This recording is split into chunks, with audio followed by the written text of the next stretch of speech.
സാധ്യമല്ലെന്ന് India government പ്രഖ്യാപിച്ചു.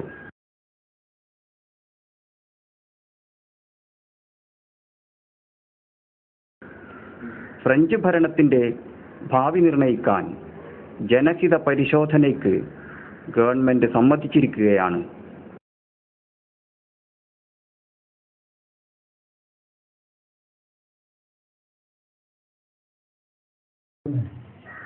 നാൽപ്പത്തെട്ടിൽ India government ഞങ്ങളെ ഗവൺമെന്റിനെ അംഗീകരിച്ചില്ല. അതുകൊണ്ട് ഞങ്ങൾ പരാജയപ്പെടുന്നുള്ള തീർച്ചയല്ലേ. അങ്ങനെ അവരുടെ പടക്കപ്പൽ വന്ന് ഫ്രഞ്ച് പടക്കപ്പൽ വന്ന് മാഹിയിലിറങ്ങി മാഹി അവർ തിരിച്ചു പിടിച്ചു.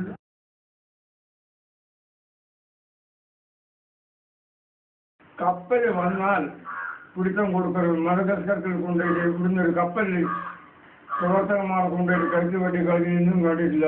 ഓടിച്ചാൽ കപ്പൽ വന്ന് ഇവർ പറഞ്ഞ് ഞങ്ങൾ കൊടിയടിച്ചാൽ മാത്രമേ സംസാരിക്കുള്ളൂ എന്ന് പറഞ്ഞു. കുമാരൻ മാഷ് പറഞ്ഞ് കുമാരൻ മാഷ് മംഗലാട്ട്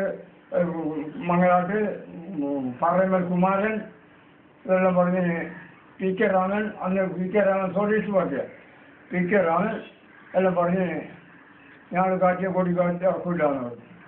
അപ്പോൾ അവർ ഉടനെ വയർലെസ് പറഞ്ഞ് വയർലെസ് കൊണ്ട് കിട്ടിയതിന് പിന്നെ പട്ടാളക്കാർ പറഞ്ഞു ഇവർ കൊടി ഇറക്കി നല്ല ഇതിൽ എല്ലാം മടക്കി എല്ലാം ശരിയാക്കി അതിനെ വന്നിച്ച് ഒരു തളമാരി കൊണ്ടാക്കി അവരെ കൊടികൾ ഫ്രഞ്ചുകാർ കൊടികൾ. ഇവർ കപ്പലിൽ വെള്ളക്കാർ അങ്ങനെ ബോട്ടിൽ നിന്ന് വന്ന് മഞ്ഞയിൽ നിന്ന് പറഞ്ഞ് അപ്പാടിനെ ഉടനെ കാര്യമായി കളറെന്ന് പറഞ്ഞു മാഹി. അപ്പോൾ ഉടനെ അയാൾ പോകുന്ന പോക്ക് പള്ളിയിൽ നിന്ന് മണി അവർക്ക് കപ്പ്യാരോട് പറഞ്ഞ് മണി അടിച്ചു കൊടുന്ന് പറഞ്ഞു. മണി അടിച്ച് മുഴുവൻ ആളും പുറത്തേക്ക് പോയി. അപ്പം മാഹിയിൽ ഇങ്ങനെ ഒരു സംഭവം ഉണ്ടായതുകൊണ്ട് അത് ഇന്ത്യ ഗവൺമെന്റ് വളരെ പ്രയോജനപ്പെട്ടു. ആ നൃത്തം ഞങ്ങൾ 54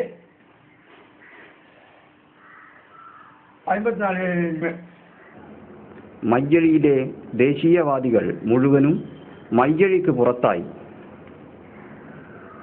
ജയപ്രകാശ് നാരായണന്റെ കമ്പി സന്ദേശം മഹാജനസഭയും സോഷ്യലിസ്റ്റുകാരും അംഗീകരിച്ച് മയ്യഴി വിടുകയാണുണ്ടായത്.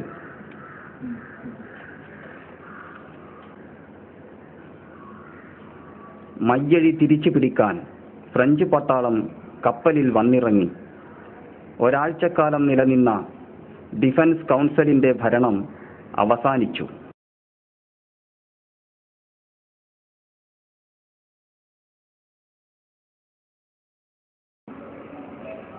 1948 നവംബർ 3 എക്കോൾ മിക്സ്ഡ് പള്ളൂർ വിദ്യാലയം ഫ്രഞ്ച് പട്ടാളം ആയുധങ്ങളോടെ വളഞ്ഞു. ഉസ്മാൻ മാസ്റ്റർ അറസ്റ്റ് ചെയ്യപ്പെട്ടു.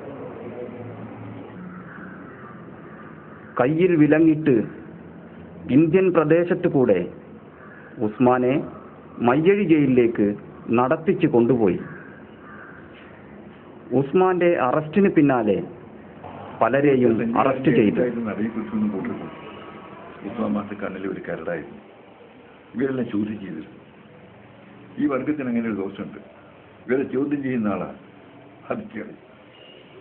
ഉസ്മാൻ മാസ്റ്റർ പള്ളൂരിൽ നിന്ന് അറസ്റ്റ് ചെയ്തിട്ട് കള്ളായങ്ങാടി കൂടി മാഹിയിലേക്ക് അറസ്റ്റ് കൊണ്ടുപോയി.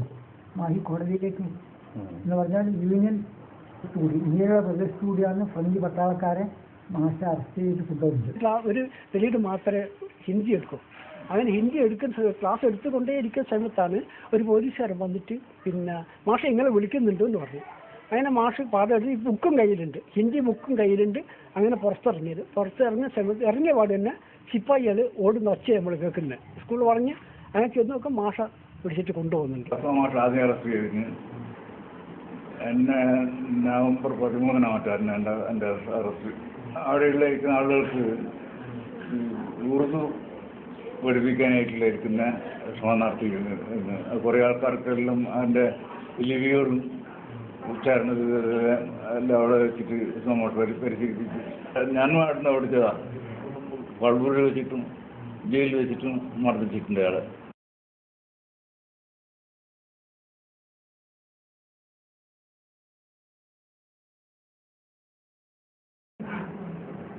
ഉസ്മാൻ മാസ്റ്ററെ 5 വർഷത്തേക്ക് ശിക്ഷിച്ചു. കുറ്റം രാജ്യദ്രോഹം. ആഴ്ചക്കൊരു ദിവസം ഞങ്ങൾ എല്ലാവരും പോവും.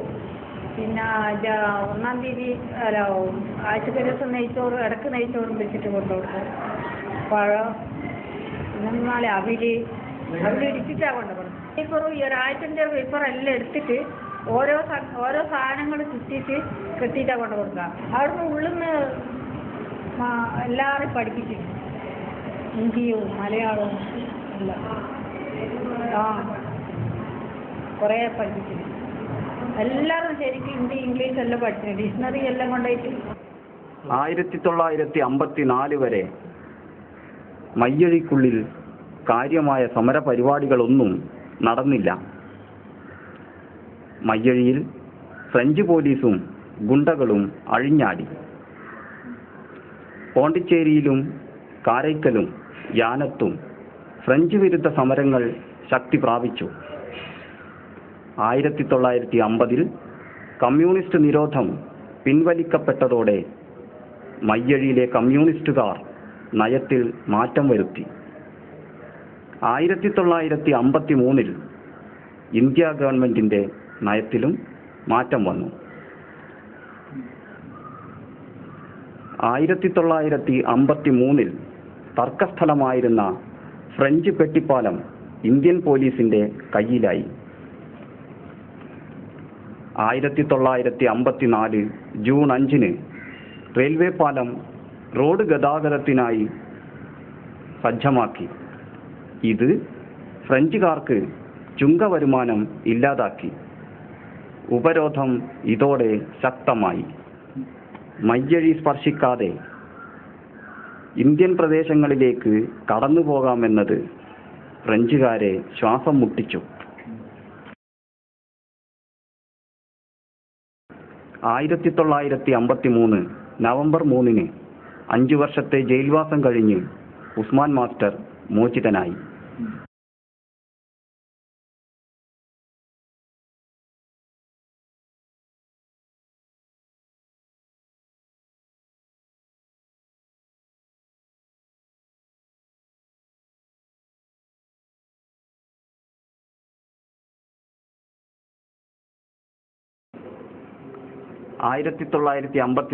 ഏപ്രിൽ 2 അഴിയൂരിൽ നടന്ന മഹാജനസഭയുടെ യോഗത്തിൽ വ്യക്തി സത്യാഗ്രഹം നടത്താൻ തീരുമാനിച്ചു.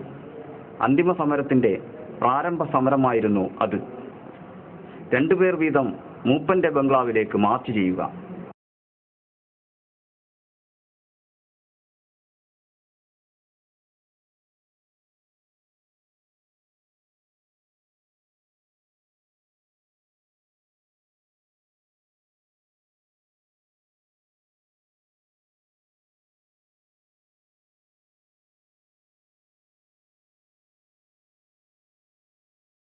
ഫ്രഞ്ചുകാർക്ക് ഒരു ഫ്രാൻസിൽ കിട്ടിയില്ലെന്ന് പറഞ്ഞിട്ട് കൊടിയും പിടിച്ചിട്ട് റോഡിലേക്ക് വരിക, മാർച്ച് ചെയ്യാം. മാർച്ച് ചെയ്യാം. എന്താണ് പറ്റിയെന്ന രീതിയിൽ ആരെയൊന്നും കിട്ടിയില്ല. ഈ ഉസ്മാൻ വന്ന സമയത്ത് ഞാൻ പറഞ്ഞ് വ്യക്തിഗതത്തിന് ഞാൻ ഒരിക്കലും ഞാൻ പോകുന്നില്ല. കാരണം നല്ലോണം അറിയുന്ന തന്നെ എനിക്ക് അത് ഈ ഒരു വിധത്തിൽ വിജയിക്കാനിടയില്ല. അഭിപ്രായക്കാരനായിരുന്നു ഞാൻ. സമ്മർ ജയിലിൽ നിന്ന് വന്ന് കുറച്ച് ദിവസമേ ആയിട്ടുള്ളൂ. പറഞ്ഞപ്പോൾ പറഞ്ഞു, ജയിലിൽ നിന്ന് വന്ന് നമ്മളിപ്പം തൽക്കാലം പോകണ്ട, പുറമെയുള്ള ആൾക്കാരുണ്ടെങ്കിൽ നോക്കുക, പിന്നീട് ആലോചിക്കാം നമുക്കെന്ന് പറഞ്ഞ് അങ്ങനെ പറഞ്ഞിട്ട് പിരിഞ്ഞ് പോയതാണ് ഞാൻ. പിറ്റേ ഒരു വെള്ളിയാഴ്ച ഞാൻ അവിടെ നിന്ന് മടങ്ങി വരിക. അപ്പോഴാണ് ഇവിടെ സംഭവം ഞാൻ അറിയാം എന്താ നടന്നതെന്ന് അറിയില്ല. അപ്പോൾ എന്നോട് അവിടെയുള്ള ആൾക്കാർ പറഞ്ഞു, നിങ്ങളങ്ങോട്ട് കടക്കണ്ട, എന്തൊട്ട് നടന്നിട്ടുണ്ട്, സംഗതി ഒന്നും അറിയില്ലല്ലോ എന്താ നടന്നത്. ഞാൻ വന്നു കഴിഞ്ഞതിന് ശേഷം അന്ന് അറിയുന്നത് ഈ ഇവിടെ വ്യക്തിഗത നടന്നതും ഇവർ അടിച്ചതും പുറത്തൊക്കെ ഉള്ളിൽ നിന്ന് അറിയുന്നത്. ഉയ്ത്തലകന്ന് ബസ് കയറി അക്കരെ ഉയ്ത്തലന്നെ പറഞ്ഞു ബസ്സിൽ വന്നിട്ട് മാഹിന്റെ ഹൃദയത്തിലിറങ്ങി, പള്ളിയിൽ ഇറങ്ങി ഫ്രാൻസിലേക്ക് എത്താൻ എന്നുള്ള ബോർഡും ഫ്ലാഗും പിടിച്ച് കണ്ണനും സോമാസും കൂടി യാത്ര തുടങ്ങി. അപ്പോൾ ഗോകുട്ടിയിൽ നിന്ന് വിദ്യാനാണ് ആദ്യം വന്നിട്ട് മാർച്ച് കൈകാര്യം ചെയ്തു. അതിനുശേഷം പോലീസിന്റെ കൂടെ അങ്ങനെ പോലീസ് മൃഗീയമായി മർദ്ദിച്ച് ജയിലിട്ടു. ഏപ്രിൽ 9 മാഹിയിൽ ഉസ്മാൻ മാസ്റ്റർ ഒരു കണ്ണൻ. അപ്പോൾ അതിന് മാഹിയിൽ ഈച്ച പറക്കില്ല പ്രതികാരത്തിനെതിരായിട്ട്. അങ്ങനത്തെ ഇതിൽ അത് ഉസ്മാൻ മാസ്റ്റർ നമ്മളെ പതാകയായി ഇറങ്ങിയിട്ട് പള്ളീൻ്റെ അടുത്ത് ഇറങ്ങിയിട്ട് മുദ്രാവാക്യം വിളിച്ചിട്ട് അതൊരു സംഭവമായിരുന്നു, വലിയ സംഭവമായിരുന്നു. ഫ്രഞ്ച് ഭരണത്തെ വെല്ലുവിളിച്ചുകൊണ്ടുള്ള പ്രകടനം അന്ന് നടന്നത്. അതിൽ വലിയ അഭിപ്രായ വ്യത്യാസം ഉണ്ടായിട്ടുണ്ട്. 5 കൊല്ലം ജയിലിൽ നിന്ന് വന്നിട്ടുള്ള ഒരാളാ ഈ ഇതിൽ പിന്നെയും വടകര ബസ്സിൽ വന്നിറങ്ങിയാണ്. അയാൾ ഒരു NC-കണ്ണൻ, അയാൾ ഒരു റിട്ടയർഡ് പോലീസുകാരൻ. അങ്ങനെയാണ് NC-കണ്ണനും ഉസ്മാനുമാണ് പതാക എഴുതിയിട്ട് പ്ലക്കാർഡുണ്ട്, ഫ്രഞ്ച് പ്ലക്കാർഡ്, ഫ്രാൻസ് കിത്തലാണ്, ഫ്രഞ്ച് തന്നെയാണ്, ഫ്രാൻസ് കിത്തലാണ്. നല്ല ഫ്രഞ്ച് ഇവിടെ തിരിയില്ലല്ലോ, ആരാ അഡ്മിനിസ്ട്രേറ്റർ അവർക്ക് തിരിയുണ്ടെങ്കിൽ ഫ്രാൻസ് കിത്തലാൻഡ് എന്ന് തന്നെയാണ് വിളിക്കുക. അങ്ങനെയാണ് അയാൾ രണ്ടാളും കൂടി പൊടിയും പെട്ടെന്ന് മുളകം കെട്ടി വലിയ പറഞ്ഞ കേൾക്കേണ്ടി വന്നു. ആ ഗോവട്ടി എന്ന് പറഞ്ഞ ഒരു ഗുണ്ടാത്തലവനുണ്ടല്ലോ മാഹിയിലെ, അയാളെ ആ മാഹി സ്പോർട്സ് ക്ലബിൻ്റെ കോണർ, ഇന്നിപ്പോൾ മാഹി സ്പോർട്സ് ക്ലബ്ബാണ്, അന്ന് ക്ലബ്ബല്ല. ആ കോണിൽ ചന്തമരിയിലുണ്ട്, റോട്ടിൻ്റെ ചന്തമരി ഇവിടുന്ന് ഒരു അടി അടിച്ചിട്ട് ചന്തമരിച്ചിട്ട് ഞങ്ങൾ പോയി വീഴുന്നു. എന്നിട്ട് അവിടെ തിരിച്ച് അപ്പം കോട്ടായി കനാട് മിസ്റ്റേ എന്ന് പറഞ്ഞൊരു മാർക്സിസ്റ്റ് കമ്മ്യൂണിസ്റ്റുകാരനാണ്.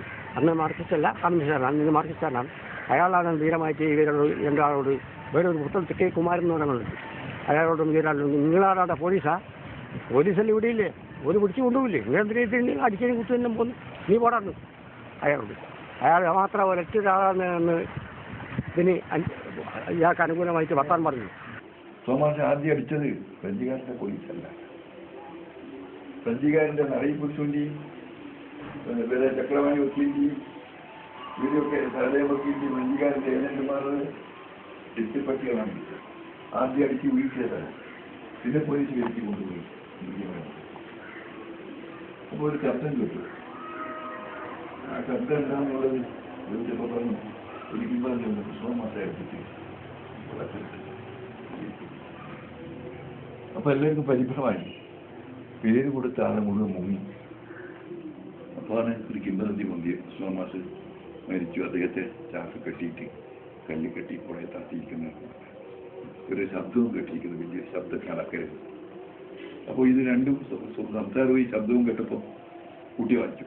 അങ്ങനെ ഉസ്മാൻ മാസ്റ്റർ നമ്മളിൽ നിന്ന് പോയി എന്നുള്ള ഒരു വളരെ ദുഃഖിതരായിരുന്നു ഞങ്ങൾ. അപ്പോൾ ഉസ്മാൻ മാസ്റ്റർ ഇവരാണിപ്പോൾ മാസ്റ്റർക്ക് ഒരു പരിഭ്രമം, അല്ലാത്ത പരിഭ്രമം ഉണ്ടായി, ഒരു കുറ്റബോധം എന്തെല്ലാം ഉണ്ടായിരുന്നു. മാഷ് വന്ന് അബ്ദുൽസ്ഖാനെ കണ്ട് എങ്ങനെയാണ് ഇത് തുടങ്ങേണ്ടത് എന്നുള്ളത് മാഷ് ചെയ്യുന്നില്ല. ഇത് മോനെ മരിച്ചു എന്നുള്ളതാണല്ലോ കിംബദന്തി, ഇതെങ്ങനെയാണ് അത് ബാപ്പയോട് പറയുക. അപ്പോൾ അബ്ദുൽസ്ഖാൻ മാഷ് പറഞ്ഞത് എനിക്ക് മനസ്സിലായി, ഞാനും കേട്ടിരിക്കുന്നത്, പക്ഷേ എൻ്റെ മോൻ രാജ്യത്തിന് വേണ്ടി മരിച്ചിട്ടുണ്ടെങ്കിൽ എനിക്കതിൽ അഭിമാനമുണ്ട്. അന്നത്തെ കാലത്ത് നടയി പുരുഷനെ പോലെയുള്ളവർ ഫ്രഞ്ചുകാരൻ്റെ ഏജന്റ് ആയിക്കൊണ്ട് പ്രവർത്തിക്കുമ്പോൾ വലിയ വിദ്യാഭ്യാസമോ വലിയൊരു നേതൃത്വ പദവിയോ ആഗ്രഹിക്കാത്ത അബ്ദുൽസ്ഖാൻ പറയുന്നത്, എൻ്റെ മോൻ രാജ്യത്തിന് വേണ്ടി മരിച്ചിട്ട് ഞാനത് അഭിമാനിക്കുന്നു. ആ ബാപ്പാൻ്റെ മോനാണ്. ജയിലിന് വരുന്ന സമയത്ത് പിന്നെ പേപ്പറിലിട്ട് കളഞ്ഞു വരും മന്ത്രിയാണ്. അന്ന് നല്ലോണം ചവിട്ട് ചെയ്താക്കരുത്, ഇത് പുറത്ത് പുത്തെല്ലാം കണ്ടിന്യൂ ഉണങ്ങിയത്, അതൊന്നും പറയില്ല, വീട്ടിൽ നിന്നൊന്നും പറയില്ല. നടുവിന് ചവിട്ടീന് പോലും. അതുകൂടാണ്ട് വരുന്ന സമയത്ത് ഷൂ കൊണ്ട് ചവിട്ടീനെന്ന് പറയുന്നത് കേൾക്കുന്നു. അതുമാത്രമല്ല, വരുന്ന സമയത്ത് കോണിയും കയറിയിട്ട് വരുമ്പോൾ ഞാനുണ്ട് കോണിമ തന്നെ കാത്തിങ്ങനെ. അങ്ങനെ വരുന്ന സമയത്ത് തന്നെ ഇറങ്ങിയിട്ട് കുറേ അടുത്ത് തന്നെ പ്രസംഗിച്ചിട്ടില്ല വന്നത്. ചെറുകല്ലായിൽ ഒരു ഔട്ട് പോസ്റ്റ് ഉണ്ട്, പോലീസ് ഔട്ട് പോസ്റ്റ്. എന്നിട്ട് പിന്നെ ഫ്രഞ്ച് പോലീസുകാർ, സിപ്പായിസ്, മിലിറ്ററി പോലീസുകാർ ക്യാമ്പ് ഉണ്ടാകാം. അത് രാത്രി പിടിച്ചടക്കാനുള്ളൊരു പരിപാടി ഇട്ട്. 2 തരത്തിലതിന് കാരണം പറയുന്നത്, ഈ സിപ്പായികളുടെ കൂട്ടത്തിൽ മാഹിക്കാരനൊരു രാഘവനുണ്ട്, ഇവരാളാണ്. അപ്പോൾ അവനായിട്ട് ധാരണ വെച്ചിട്ട് സിഗ്നൽ കിട്ടും, അതിനനുസരിച്ച് പ്രവർത്തിക്കാമെന്നെല്ലാം വെച്ചിട്ടാണ് ഇവർ പരിപാടി ഇട്ടത്. അന്നത്തെ ഇതിൻ്റെ അതിനൊന്നും ഉണ്ടായിട്ടില്ല. അത് കരുതിക്കുട്ടി കണ്ടിരുന്നതോ ഒന്നും പറയാൻ പറ്റില്ല. ഇവർ ആയൊന്നും എടുത്തിട്ടൊന്നല്ല പോയത്. ഇവരെല്ലാവരും പോയി ഒരു ഉറങ്ങുമ്പം പോയിട്ട് പിടിച്ചാലിയാണ്. പരിഷ്കരിച്ച സംഘടനയിലുള്ള കൂട്ടാണ് ഈ ഫ്രഞ്ച് മെട്രോപോളിസാണ് അവരെ